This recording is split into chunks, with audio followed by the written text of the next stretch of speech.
that blurry image that all of us have, from the ESPN guy to the analyst over at PFF to the beat writers to you and me, of what this player's going to do, what that player's going to do, what this team's going to do, and what that team's going to do, is slowly coming into focus. Now, practices against the other team is worth more value than OTAs or even early part of practice. Still, none of this stuff is like I could put my foot in the ground and say, oh, he made 15 catches today, he's the greatest receiver of all time, or he's going to have a great season. But, Dolphins practice today against the Tampa Bay Buccaneers is good fodder to start building an evaluation. Start. Now, you got Akeem Hicks, long-tooth veteran, was once elite. You got Raheem Nunez Roches. You got Vita Vea, a guy I love that I wish we had drafted even over Minka. Golston, Barrett, Nelson. This front is a tough front. And going against the Dolphins' offensive line, which is the key for the season, this is good fodder. Now, so much information's out there. I tried to, like a greedy dude, going into a buffet who I hadn't eaten for a couple of days. I was trying to eat it all, pull it in, because I was really excited about this and all the lead-ups to the first preseason game.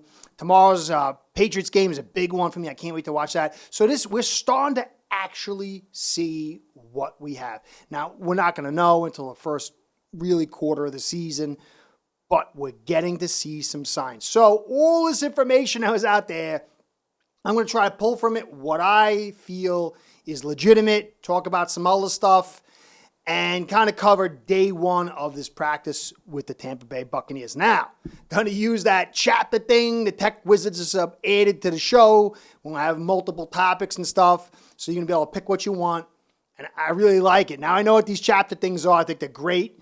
We're going to cover Tua and the offense, the O-line, because I love that O-line, defense, and bits and pieces at the end of all the information. So before topics, you can pick and choose whatever you want. You go to the chapter thing and see. So before I get into that, I want to give my usual shout out and say thank you to all you stopping by, because there's so many great channels to go to. I mean, I'm not just saying that. There's so many great channels, and time is the most important thing any of us has. So when you spend your time here, watching the video, liking, subscribing, especially commenting, that means a ton to me. It really does. And so I'm grateful. I want to give a shout out to you guys. Also want to give a shout out to my sponsors, because they're the guys that are keeping me in business and keeping me doing this thing that I love, along with you guys. And so I just want to give a shout out to Ace Per Head. Ace Per Head's betting software is the premier white label platform for bookies to manage their players and grow their sportsbook operation. Click the link in the description below to get set up in minutes. Ask for the Curtis promo and get a special introductory discount. All right, so Finn's TD talk, I like. Some people don't. A lot of people do, obviously. The guy's got like 20,000 subs, so he's doing something right. I like him, even though I don't always agree with him. But he put out a very, very good, very worth watching coverage of today's camp. He had a video thing on there. It was bouncing around, but doing the best job he could, holding that thing in that sweltering sun. Got a little seasick, closed my eyes and listened to it, and I pictured it much better. He did a great job, and you got to hear from his standpoint what went down all the way from the beginning to all at the end. It was great coverage. I'd suggested that to all of you. So I took all the information I got from there, Chad, Omar, everybody I could, and pulled it together. And I think some things are starting to show themselves from the past to reappear now. Some things that we'd hoped for are coming through. Some things are still a little bit of concern. But we can't really put our foot in the ground. To me, week one is going to be, we're going to know exactly what we got for the most part. But this was going to be a big lead up, again, because the offensive line is key. Tua is key. Tampa's got a good defense. That offensive line's beat up. And so some of the stuff we're going to get from the defense isn't going to be so accurate. Tampa was eventually on their third string center through the course of the day. So you got to take a lot of stuff with grains of salt of their offense versus our defense. But Tua really showed himself. I mean, a lot of people are saying Skylar's Thompson's going to be the starting quarterback or Bridgewater. Bridgewater had 2 picks, a fumble. Skylar didn't do anything super spectacular. Tua was accurate, a little behind on occasion, but if you notice, I did heavy, like 3-hour study on him before last season. And that's a thing for him. He does have a tendency to throw behind. Some of that has to do with his mechanics, especially his base and his footwork.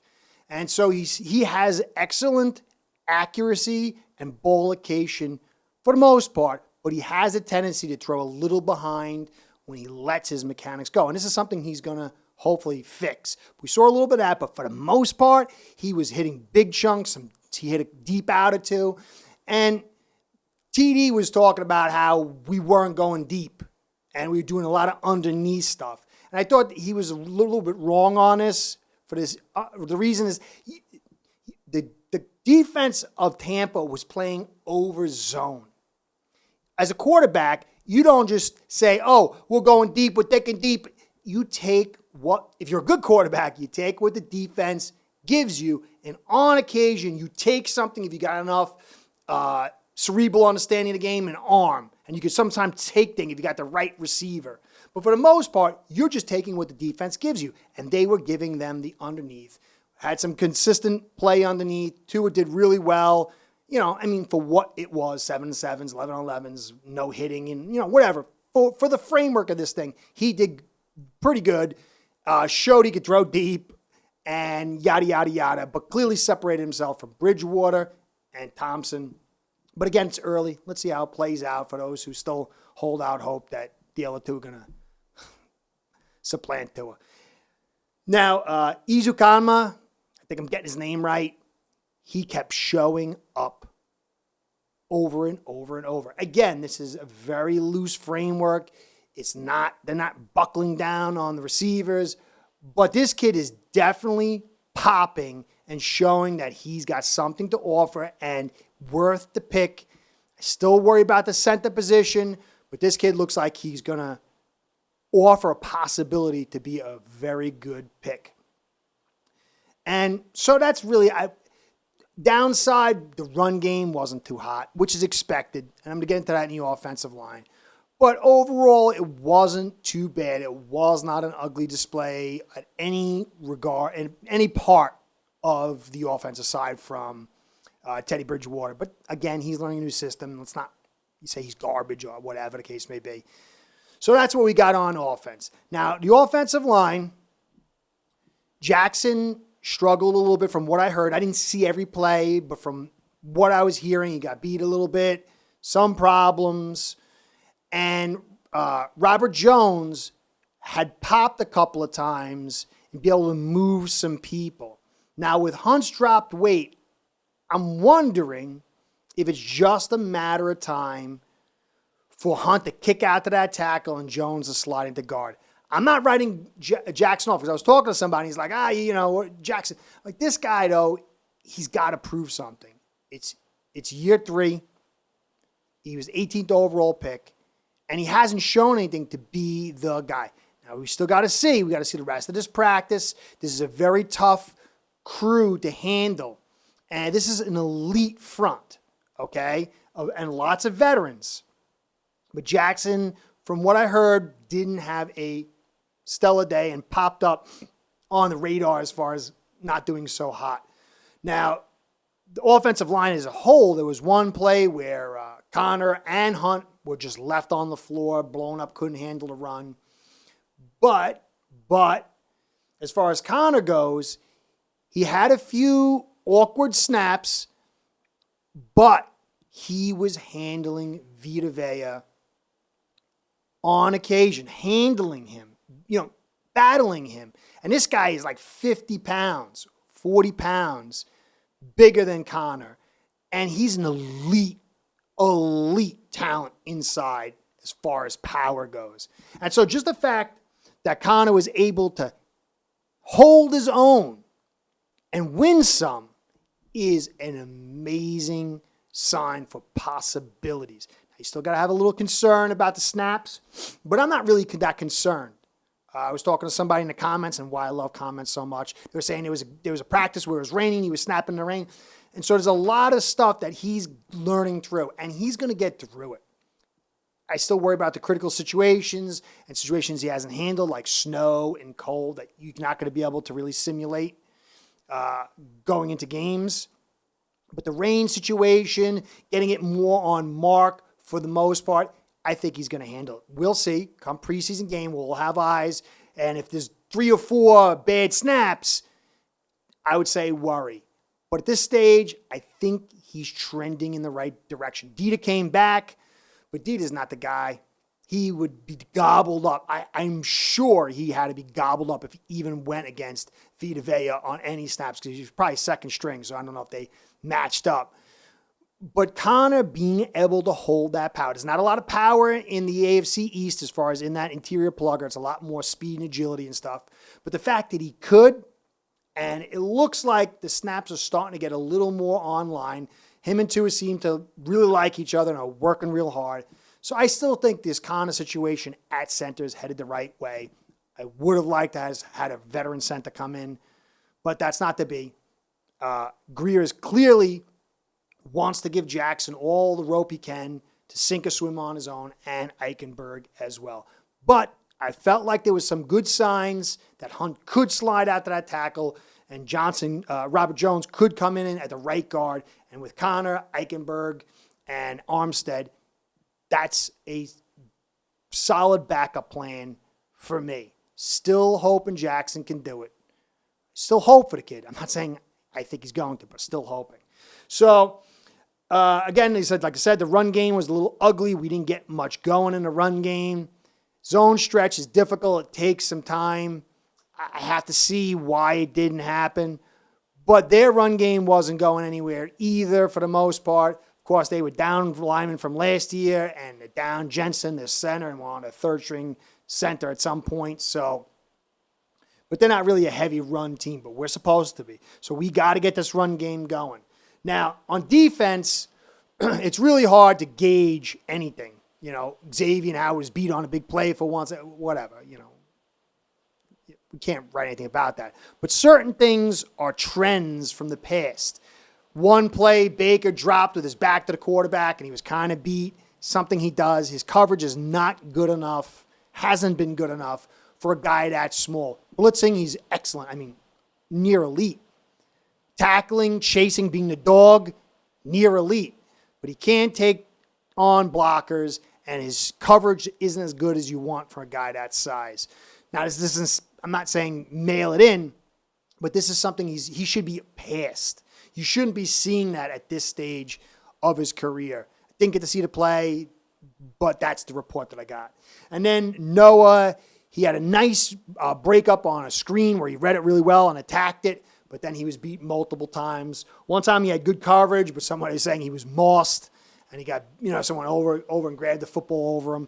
But he's still kind of struggling, and it doesn't look like he's trending in the right way. Some people are saying it's going to take him another year to learn the techniques needed, and blah, blah.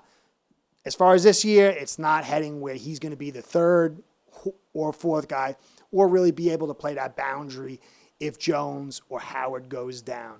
Now, Wilkins was in on a ton of stuff. This guy's going to get paid. He's going to have a good season. It's going to be expensive to keep him. He is good. A lot of people saying last year he sucks, and he had an excellent season last year, and this kid's only going to get better. And this practice, he was popping. People kept saying over and over again, Wilkins, Wilkins, Wilkins. And then there was Sealer, my guy. He got a little taken out a little bit on the one-on-ones, but there was one where he collapsed the pocket, it appears, on Brady, and he was flexing and celebrating, and he was just a real fire plug. And I think it led to a little scrum and scuff. I love that. I love Sealer, man. He's my guy. I love that dude. Him and Wilkins, man, I'd love to see them in a 4-3 next to each other as a 3-tech DTs. But it's going to be expensive to keep the two of them as well.